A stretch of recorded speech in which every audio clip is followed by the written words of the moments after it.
우리의 심장은 우주의 언어로 말하고 있습니다. 한 사람의 심장 소리에는 별의 탄생과 죽음, 시간과 공간의 역사가 함께 숨쉬고 있습니다. 그 미세한 진동 속에는 수십억 년의 우주가 응축되어 있고 우리는 그 리듬 위에서 살아가고 있는 거죠.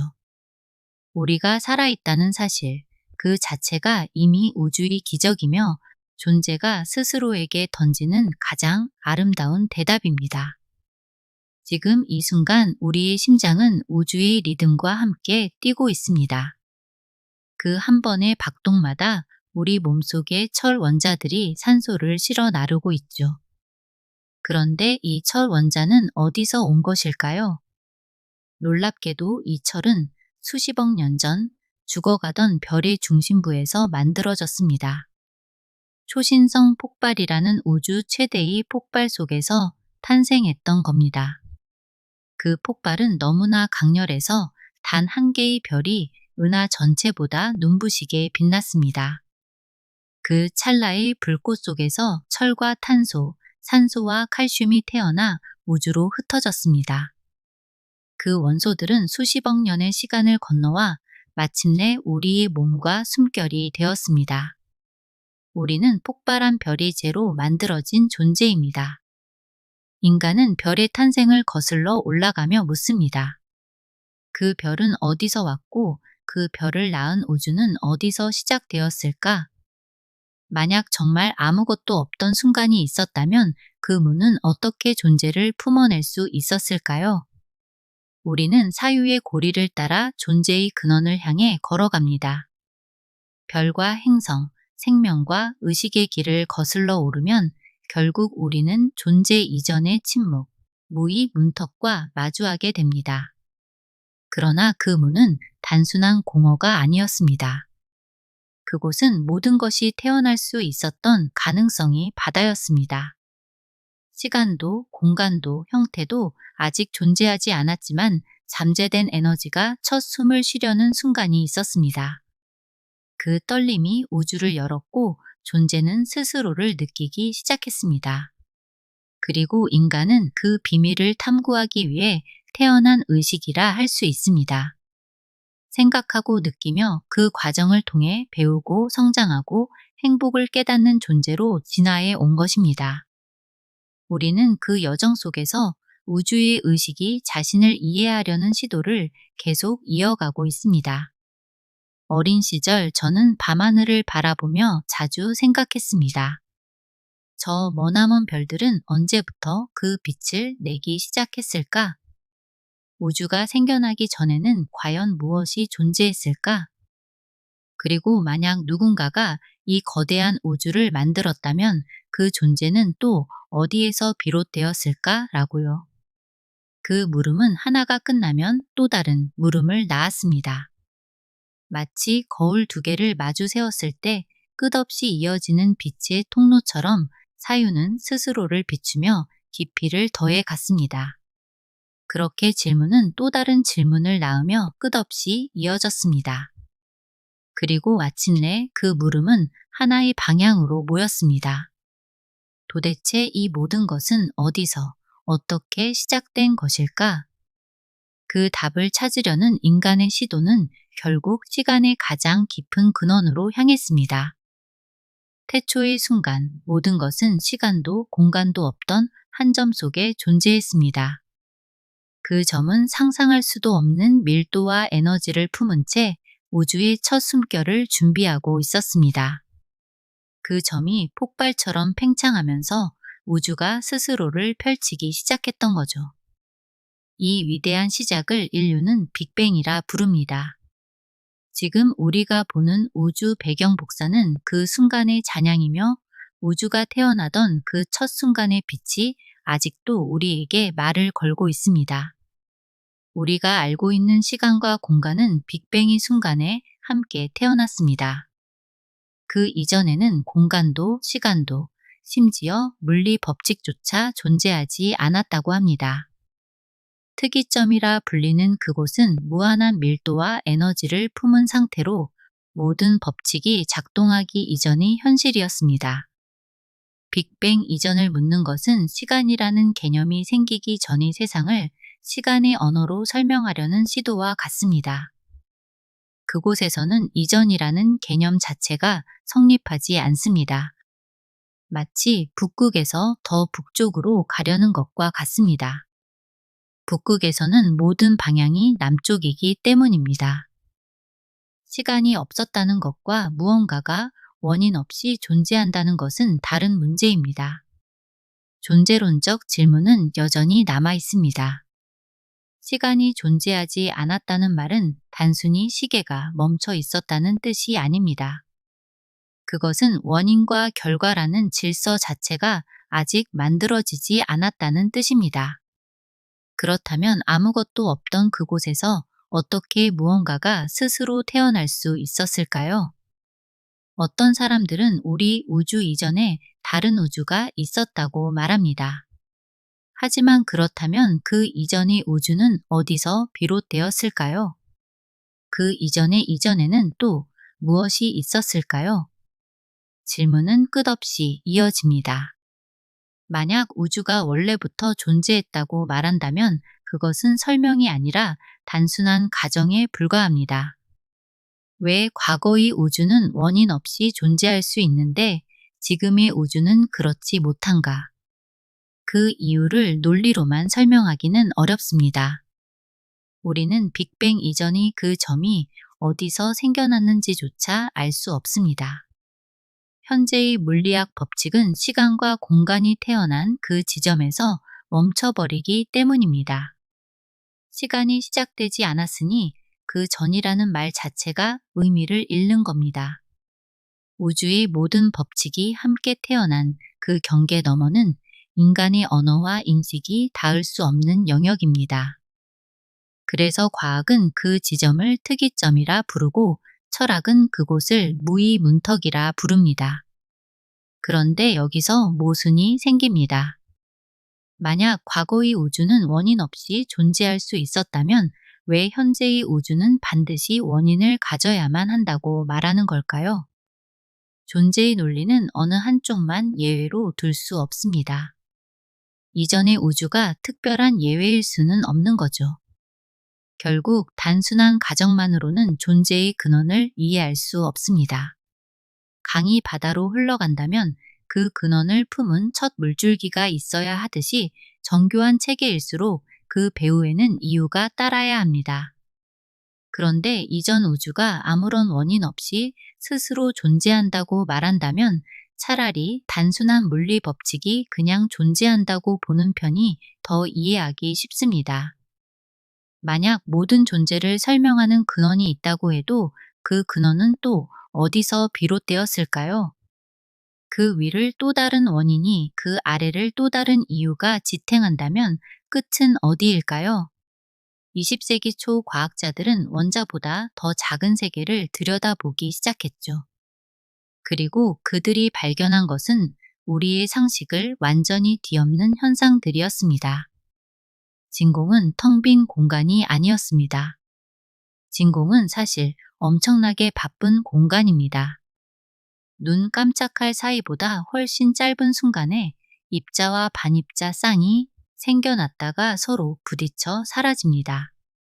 이것을 양자요동, 즉 우주의 미세한 파동이라고 부릅니다. 무에서 요가 생겨나는 것입니다. 1948년 네덜란드 물리학자 핸드릭 카시미르는 놀라운 예측을 했습니다. 완전한 진공 상태에서 두 개의 금속판을 아주 가까이 놓으면 서로 끌어당기는 힘이 생긴다는 것이었습니다. 이것을 카시미르 효과라고 부르며 1997년 스티브 라모로와 그의 동료들이 실험으로 정확하게 증명했습니다. 진공이 우주의 미세한 파동 때문에 이런 일이 일어난다는 것이 확인되었습니다. 이것은 진공이 정말로 비어있지 않다는 직접적인 증거입니다. 보이지 않는 진공 속에 미세한 떨림이 스스로 형태를 만들며 그 파동이 점차 팽창하여 별과 행성을 낳고 생명을 품는 우주가 되었습니다. 많은 물리학자들이 이 가능성을 진지하게 탐구하고 있습니다. 그들은 이 미세한 파동이 단순한 우연이 아니라 모든 존재의 시작을 설명할 수 있는 실마리일지도 모른다고 생각합니다. 우주는 약 138억 년 전 상상할 수 없을 만큼 작은 한 점에서 시작되었습니다. 그 점은 눈에 보이지도 어떤 장비로도 측정할 수 없을 만큼 작았습니다. 한 원자의 중심보다도 그 안의 입자보다도 훨씬 작은 세계였습니다. 그 미세한 점 안에는 지금 우리가 보는 모든 별과 행성, 시간과 공간의 씨앗이 숨어 있었습니다. 이처럼 극도로 작은 세계에서는 고전적인 물리 법칙이 더 이상 적용되지 않습니다. 그 대신 양자역학의 법칙이 지배하게 됩니다. 이 법칙 아래에서는 모든 것이 확률로 존재하며 진공조차 완전한 공허가 아닙니다. 보이지 않는 미세한 에너지의 떨림이 끊임없이 일어나고 사라지죠. 그래서 어떤 학자들은 우주 자체가 그런 진공이 미세한 파동 속에서 순간적으로 일어난 양자적 요동으로부터 우연히 탄생했을 가능성을 이야기합니다. 만약 어떤 법칙이 이미 존재했다면 그것은 더 이상 완전한 무가 아닙니다. 그렇다면 그 법칙은 어디서 비롯되었으며 도대체 왜 우주를 낳는 법칙이 처음부터 존재해야 했을까요?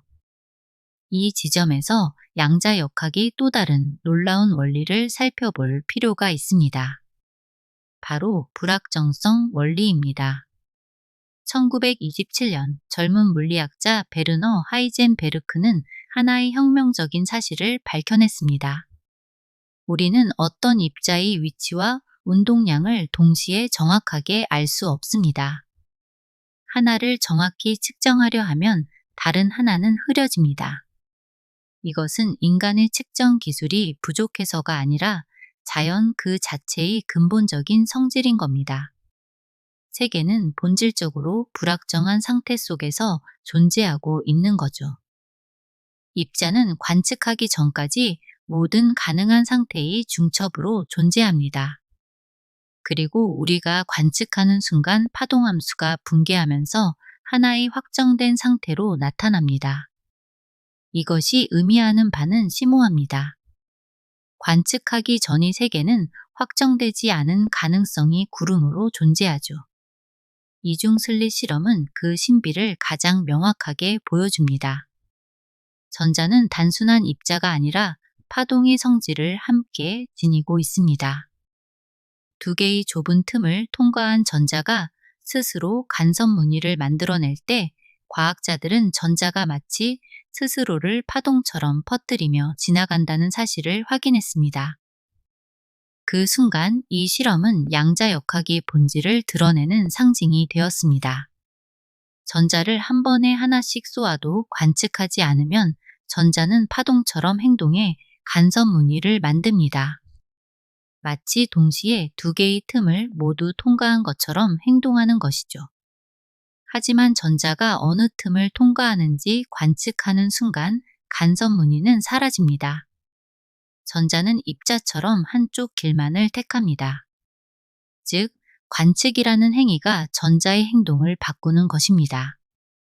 이 실험은 현실이 관찰되기 전까지는 고정된 형태로 존재하지 않음을 보여줍니다. 어쩌면 우주의 시작도 관측 이전의 전자처럼 아직 형태를 갖기 전의 가능성으로 진동하고 있었을 것입니다. 시간도 공간도 물질도 없고 단지 모든 가능성이 한데 얽혀 있는 상태. 그러던 중 어떤 순간 그 파동이 붕괴하면서 하나의 현실이 선택되었고 그것이 바로 지금의 우주가 되었습니다. 그렇다면 그 얽힘은 누가 만들었을까요? 어째서 존재했을까요? 그 얽힘의 상태가 왜 있었는지, 누가 그것을 만들었는지는 아직 아무도 모릅니다. 다만 양자역학은 그것이 창조가 아닌 본질, 즉 자연 그 자체의 속성일 가능성을 보여줍니다. 존재는 누군가의 계획으로 빚어진 결과가 아니라 무가 스스로의 가능성을 드러내며 생명으로 흘러든 거대한 움직임이었을 것입니다. 그리고 우주의 탄생은 그 리듬이 스스로를 인식하기 시작한 첫 번째 관측의 순간이었을 것입니다. 그 전에는 시간도 공간도 없었고 모든 가능성이 얽힌 파동의 상태로 존재했습니다. 그 파동이 붕괴하며 하나의 현실이 선택되었고 우주는 그렇게 열렸습니다. 하지만 그때 관측자는 존재하지 않았습니다. 그렇다면 누가 그 순간을 보았을까요? 의식이 생기기 전에도 우주는 이미 수십억 년 동안 존재했습니다. 그렇다면 그 존재를 인식한 주체는 누구였을까요? 혹시 우주는 스스로를 바라보는 하나의 의식이었을지도 모릅니다.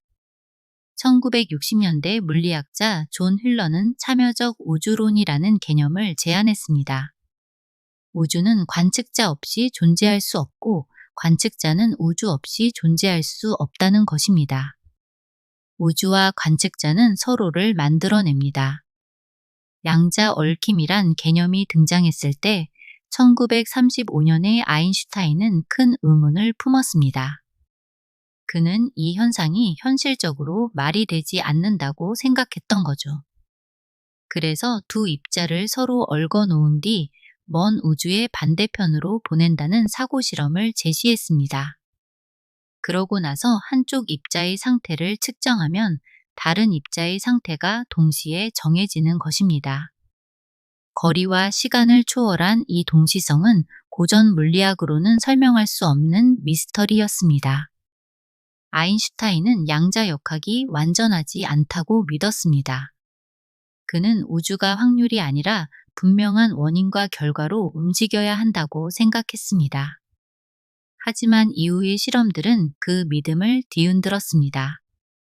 실제 결과는 아인슈타인의 예상을 뒤집고 양자역학의 예측이 옳다는 것을 증명했습니다. 두 입자가 아무리 멀리 떨어져 있어도 서로 즉시 영향을 주는 현상이 관측된 것입니다. 이로써 세상은 더 이상 단순한 기계적 질서로만 설명될 수 없게 되었습니다. 우주는 서로 연결된 거대한 하나의 장으로 존재하고 있음을 암시했습니다.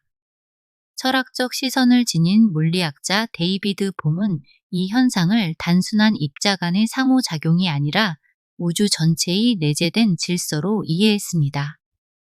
겉모습은 분리되어 있으나 본질은 하나로 얽혀 있다는 것이죠.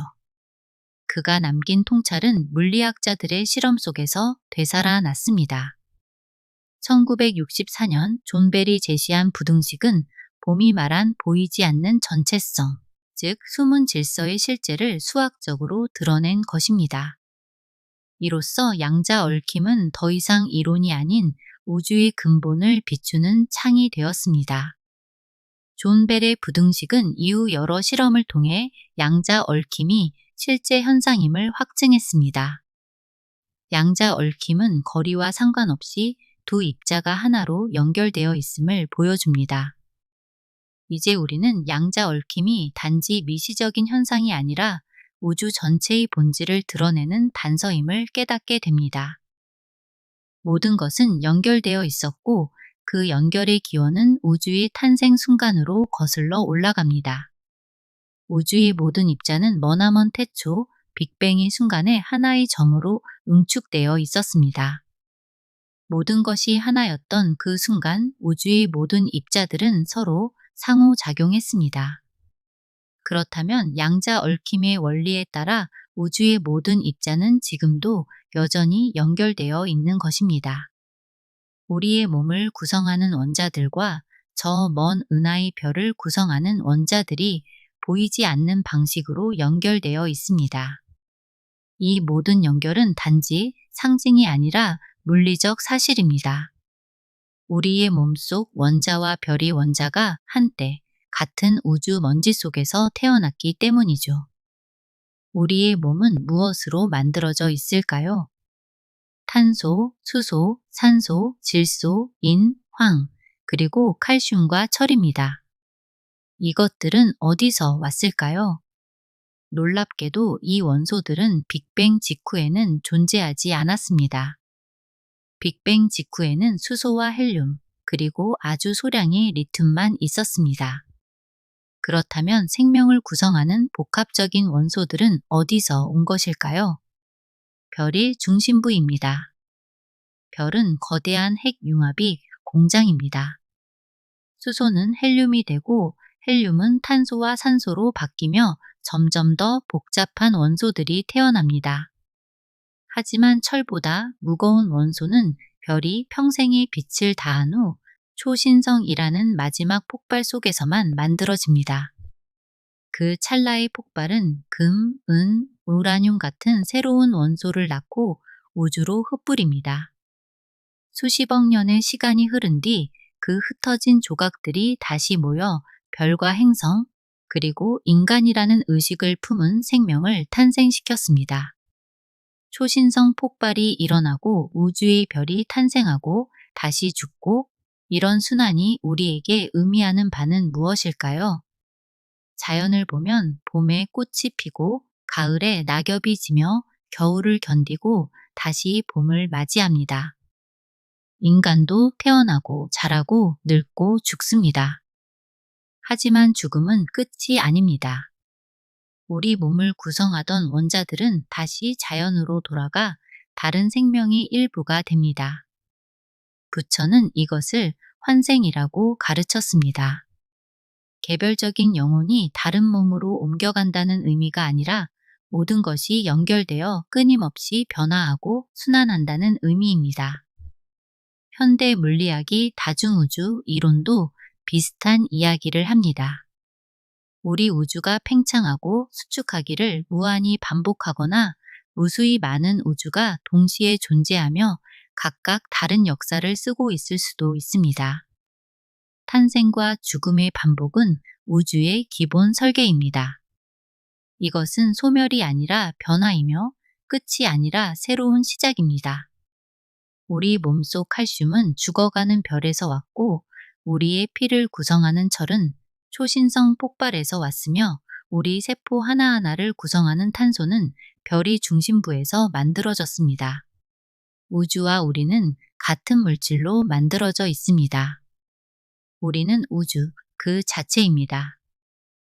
약 38억 년 전 지구의 원시 바다에서 단순한 분자들이 모여 최초의 자기 복제 분자를 만들었습니다. 그것이 생명의 시작이었습니다. 그 분자들을 구성하는 원자들은 별에서 왔고, 그 별은 빅뱅에서 왔으며, 빅뱅은 우주의 미세한 파동에서 시작되었을 수도 있습니다. 생명은 우주가 자기 자신을 경험하는 방식입니다. 우주는 우리라는 형태를 통해 자기 자신을 바라보고 있습니다. 우주의 흐름은 생명으로 이어졌고, 생명은 다시 의식으로 피어났습니다. 우주는 우리를 통해 자신을 바라보고, 우리는 그 의식의 일부로서 우주를 느낍니다. 이 순환과 관계의 원리를 이미 오래전 한 현자가 통찰했습니다. 그가 바로 2500년 전의 부처였습니다. 부처는 연기법을 가르쳤습니다. 모든 것은 원인과 조건에 의해 생겨난다는 것입니다. 이것이 있으므로 저것이 있고, 이것이 생김으로 저것도 생긴다는 것입니다. 우주를 구성하는 모든 것은 서로에게 의존하며 상호작용합니다. 원자와 입자, 에너지와 공간, 의식과 물질은 고립된 실체가 아니라 관계 속에서 존재합니다. 우리 손에 들고 있는 컵을 생각해 보겠습니다. 이 컵은 그냥 컵이 아닙니다. 이 컵이 존재하기 위해서는 흙이 필요했고, 흙을 캐낸 이가 필요했으며, 도자기를 만든 장인이 필요했습니다. 또한 태양이 필요했고, 비가 필요했으며, 지구의 대기가 필요했죠. 더 거슬러 올라가면 빅뱅이 필요했고, 별들의 핵 융합으로 만들어진 무거운 원소들이 필요했던 겁니다. 이 컵 하나에 온 우주가 들어있는 것입니다. 화엄경에는 인드라망이라는 비유가 있습니다. 하늘의 그물에는 수많은 보석이 달려있고, 각 보석은 서로를 비추며 끝없이 연결되어 있습니다. 하나를 보면 전체가 드러나고 전체 안에는 다시 하나가 비칩니다. 양자 얽힘이 바로 이 상호 연결의 원리를 과학으로 보여준 셈입니다. 그렇다면 최초의 원인과 조건은 무엇일까요? 그 연쇄의 시작을 찾으려는 시도는 결국 모든 것이 동시에 서로를 낳는 순환 구조임을 보여줍니다. 순환 논리에 빠지지 않으려면 어딘가에 시작점이 있어야 합니다. 하지만 어쩌면 시작점을 찾는다는 것 자체가 잘못된 질문일 수도 있습니다. 철학자 크리슈 나무르티는 말했습니다. 시작도 끝도 없는 것이 진리이다. 그에게 진리는 어떤 목표나 도달점이 아니라 지금 이 순간 살아있는 의식의 흐름이었습니다. 그는 인간이 만들어낸 시간의 틀과 사상의 경계를 넘어설 때만 존재의 근원과 하나가 될 수 있다고 보았습니다. 따라서 진리는 멀리 있는 것이 아니라 매 순간 새롭게 깨어나는 마음속에서 끊임없이 피어나는 현재의 깨달음입니다. 순환하는 우주, 영원히 반복되는 생성과 소멸을 이야기하는 거죠. 우주는 놀라울 만큼 정밀하게 짜여 있습니다. 조금이라도 다른 값이었다면 지금의 별들도 행성도 생명도 존재하지 못했을 것입니다. 우주는 우연의 결과가 아니라 질서 그 자체로 존재하는 듯 보입니다. 인플레이션 이론은 우주가 탄생 직후 눈 깜짝할 사이에 빛보다 빠르게 팽창했다는 개념입니다. 이 급격한 팽창 덕분에 우주는 지금처럼 균일하고 평평한 구조를 갖게 되었습니다. 즉, 작은 요동이 순식간에 커지며 별과 은하의 씨앗이 되었던 것이죠. 이 이론은 초기 우주의 질서와 구조를 설명하지만 왜 그런 에너지장이 처음 생겨났는지는 여전히 미스터리로 남아 있습니다.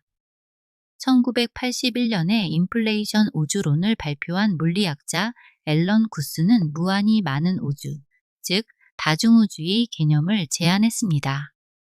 그는 인플레이션이 단 한 번의 사건이 아니라 끊임없이 이어지는 과정일 수 있다고 말했습니다.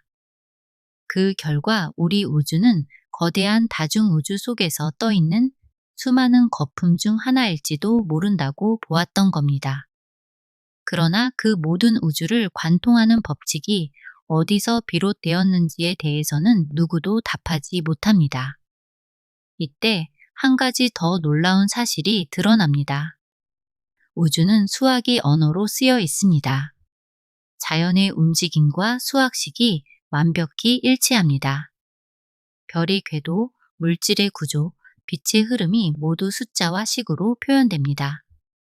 이는 단순한 일치가 아니라 우주 자체가 수학적 존재이기 때문입니다. 우리는 그 질서 속에서 태어나 그 언어를 스스로 깨달은 존재입니다. 우주는 물질과 비물질로 나뉘어 있습니다. 우주를 이루는 물질의 대부분은 눈에 보이지 않죠. 단 5%만이 우리가 인식할 수 있는 세계이며 나머지는 암흑물질과 암흑에너지입니다. 이들은 20세기 과학이 밝힌 가장 놀라운 미지의 실체입니다. 그러나 지금도 그 본질은 수수께끼로 남아 있습니다. 보이는 것과 보이지 않는 것, 그 경계 속에 우주의 깊은 의미가 숨어 있는 듯 합니다. 우리는 모든 것을 알 수 없기에 오히려 그 모름 속에서 배우고 성장할 수 있죠. 우주의 신비는 이해를 위한 대상이기보다 경애와 성찰을 부르는 거울이 되어 우리를 비춥니다. 우주와 만물의 시작은 아직 베일에 쌓여 있습니다. 태초의 모든 것이 말씀에서 비롯되었다는 신앙의 가르침도 의식이 먼저라는 철학의 생각도 여전히 탐구의 길 위에 있습니다. 그 근원을 확정할 수 없기에 신비는 더욱 깊어지고 우리는 그 앞에서 자신을 낮추게 됩니다. 그 알 수 없음 속에서 우리는 오히려 놀라운 경외심을 배우고 그 모름 속에서 겸손의 의미를 깨닫습니다. 결국 우리는 계속 같은 지점으로 돌아옵니다. 존재의 뿌리를 묻는 질문은 결국 왜 지금 여기에 우리가 있는가라는 물음으로 이어집니다. 아무것도 없어야 할 자리에 무언가가 존재하는 이유, 그 신비는 인류의 끝없는 사유를 자극해 왔습니다. 말로는 다 전할 수 없다고 하지만 그 말조차 이해를 향한 여정이 일부일 뿐입니다. 진정으로 깨달았다면 답을 향한 통찰이 분명히 드러나야 합니다. 양자역학과 불교는 우주의 본질을 서로 다른 길로 탐구하지만 그 결론은 하나로 이어집니다. 우주의 바탕은 입자도 물질도 아닌 관계와 에너지, 그리고 정보의 흐름이라는 살아있는 장입니다. 입자는 관찰될 때에야 형태를 갖추며 존재는 독립된 실체가 아니라 상호작용의 결과로 드러납니다. 이것은 모든 것이 조건과 관계 속에서 생겨난다는 불교의 공사상과 깊이 이어집니다. 우주는 관계와 관계가 서로를 비추며 스스로를 형성하는 살아있는 질서입니다. 그 반복과 확장이 별을 만들고 생명과 의식을 일으켰습니다. 그렇기에 우리는 단순한 물질의 모음이 아니라 관계의 패턴 속에서 살아가는 의식의 형태로 존재합니다. 이해를 향한 길도 이와 같은 논리를 따릅니다. 이해의 길이라는 말은 단순히 지식을 더 많이 쌓는다는 뜻이 아닙니다. 그것은 믿음이나 암기 대신 스스로 깨닫는 길을 의미합니다. 대부분의 사람은 세상을 볼 때 누군가가 말해준 것을 그대로 믿습니다. 하지만 이해의 길은 그 믿음 뒤에 숨은 이유를 스스로 찾는 과정입니다. 왜 그런가라는 질문을 멈추지 않는 태도, 그것이 바로 이해의 시작입니다. 별이 빛나는 이유를 단순히 받아들이는 것이 아니라 별이 어떻게 에너지를 내고 어떤 원리로 존재하는지를 탐구한다면 그것은 이해의 길입니다. 지식은 타인의 말을 통해 배울 수 있지만 이해는 반드시 자신이 겪어야만 얻을 수 있습니다. 크리슈 나무르티는 말했습니다. 진리는 전해질 수 없다. 오직 각자의 체험으로만 드러난다. 불교의 선사들도 같은 뜻을 전했습니다. 사과의 맛은 아무리 설명해도 먹어보지 않고는 모른다. 사과의 맛을 수백 번 묘사해도 직접 먹지 않는 한 그 단맛과 산뜻함을 결코 알 수 없습니다. 그처럼 삶의 진리 또한 언어로 대신 전할 수 없습니다. 지식은 머리로 외울 수 있지만 깨달음은 몸과 마음으로 겪을 때에야 비로소 살아납니다. 우리가 직접 경험하고 느낄 때 이해는 우리 안에서 하나의 빛으로 피어나며 그 빛이 곧 진리의 체험이 됩니다. 믿음은 외부의 권위에 의존하지만 이해는 내부의 논리와 경험에서 자라납니다. 진리는 누군가의 말속이 아니라 우리 안의 이성이 깨어날 때 비로소 드러납니다. 이해의 끝에는 분리의 환상이 사라집니다. 우리의 이성이 깨어나는 그 자리에서 우주의 의식도 함께 깨어납니다. 우리가 깨닫는 바로 그 순간 우주는 우리를 통해 자신을 느끼고 있습니다. 우리는 우주 그 자체입니다. 우리는 우주를 이해하려는 우주의 방식이다 라고 미국의 천문학자 칼 세이건은 말했습니다. 우리가 밤하늘의 별을 올려다볼 때 그것은 우주가 거울을 들여다보는 것과 같습니다. 별이 별을 보는 것입니다. 우주가 우주를 느끼는 것입니다. 우리 모두가 근본적으로 하나이고 연결되어 있다면 다른 사람에게 하는 모든 행동은 결국 자기 자신에게 하는 것입니다. 이것은 단순한 도덕이 아니라 양자 얽힘이 보여준 우주의 실제 질서입니다. 우리는 분리된 존재가 아니라 하나의 의식으로 이어진 전체입니다. 과학이 밝힌 연결의 원리와 깨달음이 전한 연기의 통찰은 결국 우주가 하나의 의식으로 자신을 알아가는 과정임을 보여줍니다. 양자역학과 부처의 지혜는 우리로 하여금 우주의 기묘한 질서를 깨닫게 하고 그 안에서 깊은 경이로움을 느끼게 합니다. 양자역학은 눈에 보이지 않는 미세한 세계 속에서 우주의 경이로움이 얼마나 정밀하게 숨쉬고 있는지를 보여줍니다. 우주는 텅 빈 공간이 아니라 끓어오르는 에너지의 바다입니다. 입자들은 시공간을 넘어 서로 연결되어 있고 관측은 가능성을 현실로 바꾸는 행위입니다. 우주의 대부분은 여전히 보이지 않는 암흑 물질과 암흑 에너지로 이루어져 있으며 그 본질은 아직 미지의 영역에 있습니다. 우리가 아직 보지 못하는 그 95%의 세계는 어쩌면 물질이 아닌 의식이 반영일 것입니다. 그곳에서 과학의 탐구와 영성의 통찰은 서로를 향해 다가가고 있습니다. 과학과 영성은 모순이 아니라 서로를 비추는 두 거울인 겁니다. 과학은 어떻게를 묻고 영성은 왜를 묻습니다. 그러나 두 길은 결국 하나의 진리를 향해 나아갑니다. 우주의 시작을 향한 질문은 곧 우리 자신을 향한 질문입니다. 우리 안에는 별의 먼지와 빅뱅의 에너지가 흐르고 있습니다. 우리는 분리된 존재가 아니라 하나의 의식으로 이어진 전체입니다. 영국의 철학자 화이트 헤드는 이렇게 말했습니다. 세계는 완성된 실체가 아니라 끊임없이 생성되는 과정이다. 그 말은 우리 모두가 아직 끝나지 않은 우주의 문장 속에 존재한다는 뜻입니다. 모른다는 것은 미완의 불안이 아니라 우주가 자신을 다시 써내려가는 순간입니다. 이해란 멈추는 것이 아니라 흐르는 것이며 알미란 닫힌 문이 아니라 끝없이 열리는 창입니다. 과학과 영성을 탐구하는 길에는 때때로 서로 다른 시선과 의견이 존재할 수 있습니다. 하지만 우리는 그 차이를 다투기보다 이해하려 하고 옳고 그름을 나누기보다 조화를 찾으려 해야 합니다.